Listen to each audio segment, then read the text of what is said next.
வணக்கம். இன்னைக்கு நம்ம எதை பத்தி பார்க்க போறோம்னா, ஒரு நாட 2025 வரப்போகுது. அப்படி இருக்கிறப்பயும் இன்றும் போர்கள் நடந்துட்டு இருக்கு ஒரு நாட்டை கைப்பற்றது. இன்னைக்கு மட்டும் இல்ல, காலம் தொடங்கல இருந்து இன்னைக்கு வரையும் தன்னோட அதிகாரத்தையும் ஆட்சியும் நிரூபிக்கிறதுக்காக போர்கள் நடந்துகிட்டே இருக்கு. இன்னைக்கு எவ்வளவு டெக்னாலஜி வளர்ந்து சமத்துவம்னு சொல்லி எல்லாம் பேசிட்டு இருக்கோம். ஆனா அந்த சமயத்திலயும் இன்னைக்கு ஒரு நாடு ரொம்ப அடிபட்டுக்கிட்டு இருக்கு. ஒரு நாடு இல்ல, பல நாடு அடிபட்டு இருக்கு. ஆனா இன்னைக்கு நம்ம பார்க்க போற நாடு சிரியா. ஆப்கானிஸ்தானை அல்கைதா 2021 கைப்பற்றினாங்க. அதுக்கப்புறம் அவங்க பல ரூல்ஸ் போட்டு இன்னைக்கு அது மேல எதிர்ப்புகள் வந்துட்டு இருந்தாலும் பட் ஆப்கானிஸ்தான் அவங்களோட கண்ட்ரோல்ல தான் இருக்கு. இன்னைக்கு அந்த மாதிரி தான் ஒரு நாடை பார்க்க போறோம்.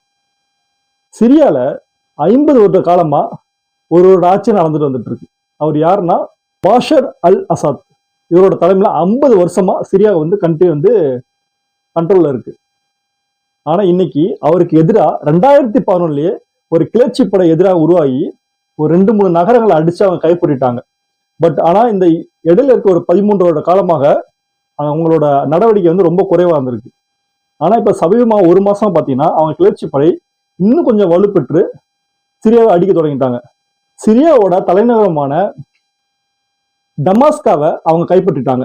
இப்ப அவங்க என்ன சொல்றாங்கன்னா, நாங்க கைப்பற்றிட்டோம், நாங்க இங்க இருக்க மக்களை கொடுமை பண்ண மாட்டோம், ரொம்ப நல்லா பார்த்துப்போம், ஒரு பெண்ணோட உரிமையை கெடுக்க மாட்டோம், அவங்களோட ஆடை உடை விஷயத்துல நாங்க எந்த ஒரு தடுமாற்றம் போவோம், ஒரு தனிநபருக்கான மரியாதை நாங்க கொடுப்போம், சிரியாவை நாங்க நல்லபடியா நடத்துவோம் அப்படின்னு சொல்லிட்டு ஒரு கிளர்ச்சி படை கிளம்பிருக்கு. இதுல என்ன ஒரு கேள்வினா, 50 வருஷமா ஒருத்தவங்க ஆட்சி பண்ணிட்டு இருக்காங்க. ஆனா 50 வருஷம் ஆட்சி பண்ற ஒரு இடத்துல ஒரு கிளர்ச்சி படை உருவாகின்றது அந்த அரசோட மெத்தனம் தான் கண்டிப்பா சொல்லி ஆகணும். இன்றைய சூழல்ல நிறைய பாதுகாப்பு, ஆர்மி அப்படி எல்லாமே உள்நாட்டுக்குள்ளேயும் சரி வெளிநாட்டுக்குள்ளேயும் சரி எல்லாருமே தன்னை ஒரு நல்ல ஒரு சமூகமா தான் வளர்த்து வச்சிருப்பாங்க. அப்படி இருக்கப்போ ஒரு கிளர்ச்சி படை உருவாகி சிரியா நாட்டை இன்னைக்கு அடிச்சுக்கின்றது ரொம்ப ஆச்சரியமான ஒரு விஷயம் தான். ரொம்ப முக்கியம்னா அங்க நிறைய இந்தியர்கள் இருக்காங்க. அதுல ஒரு 75 இந்தியர்களை பார்த்தீங்கன்னா இந்தியா அந்த நாட்டு உள்துறை அமைச்சர்கிட்ட பேசி அங்க இருக்க ஒரு 75 பேரை இந்தியா காப்பாத்தி கூட்டு வந்துச்சு. இன்னும் ஒரு சில பேரை காப்பாற்று இருக்கு.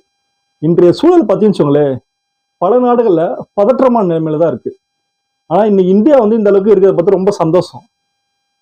ஆனா இந்தியா மக்கள் தொகை அதிகம், ரொம்ப வலுவான நாடாகவும் இருக்கு. பொருளாதாரத்துல இந்தியா ரொம்ப குறைவா இருந்தாலும் பட் நல்ல வளர்ச்சி பெற நாடா நம்ம நாடு இருக்கு.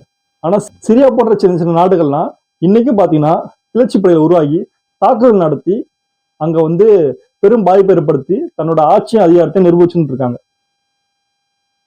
இது போன்ற இன்றைய சூழ்நிலையில இந்த மாதிரி விஷயங்கள் நடக்க உண்மையிலே மனசு ரொம்ப பாதிப்பு ஏற்பட்டிருக்கு.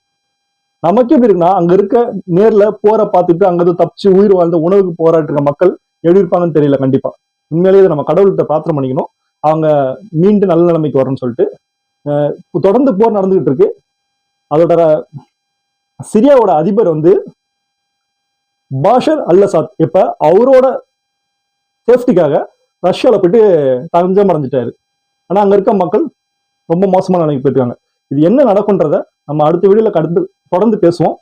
மறக்காம நம்ம சேனலுக்கு சப்ஸ்கிரைப் பண்ணுங்க, லைக் பண்ணுங்க, ஷேர் பண்ணுங்க. தேங்க்யூ.